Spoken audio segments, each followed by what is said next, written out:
போது ஆண்டவராகிய இயேசு கிறிஸ்து நீ போலாம், உன் மகன் பிழைத்திருக்கிறான் என்று ஆண்டவர் சொன்னார். என்ன எதுவுமே வரவே இல்லை, அவர் ஒண்ணுமே செய்யல. அங்கிருந்து அந்த ஒரு வார்த்தை சொல்லிட்டாருன்னு சொல்லிட்டு அவர் என்ன செய்யறாரு, வந்து கொண்டிருக்கும் போது ராஜா வீட்டுல இருந்து ஒரு வேலைக்காரன் வராரு. வந்து அவர் சொல்றாரு, அண்ணனே உன்னுடைய மகன் பிழைத்திருக்கிறான் என்று. அல்லேலூயா. பாத்தீங்கன்னாக்கா அப்போ ராஜாவுடைய மனுஷன் அவனை கேட்கிறாரு, எந்த டைம்ல அவனுக்கு குணமாச்சுன்னு கேட்கிறாரு.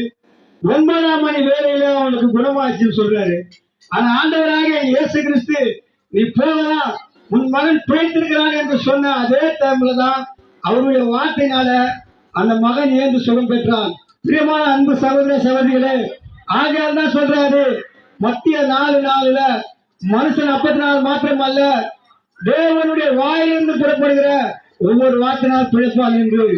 அது மாத்திரமல்ல, தாவீதின் குமாரனே எனக்கு இறங்கும் என்று அந்த பெருமை கூட கூட்டும் போது நான் உனக்கு என்னப்பா செய்யணும்னு கேட்ட உடனே நான் பார்வையாடின ஆண்டவரேன்னு சொன்னான். ஆண்டவர் சொன்னாரு பார்வை அடையாக சொன்னாரு. அது மாத்திரமல்ல, யோவான் சுவிசேஷம் 5ஆம் அதிகாரம் ஆண்டவராகிய இயேசு கிறிஸ்து 38 வருஷமா வியாதியான அந்த மனுஷனை பார்த்து உன் படுகை எடுத்துக்கொண்டு நடைன்னு சொன்ன உடனே தன் படுகை எடுத்துக்கொண்டு வீட்டுக்கு போனான். பிரியமான அன்பு சகோதர சகோதரிகளே, 2 ராஜாக்கள் 5ஆம் அதிகாரத்துல நாகமானங்கிற அந்த குஷ்டரோகம் நிறைந்த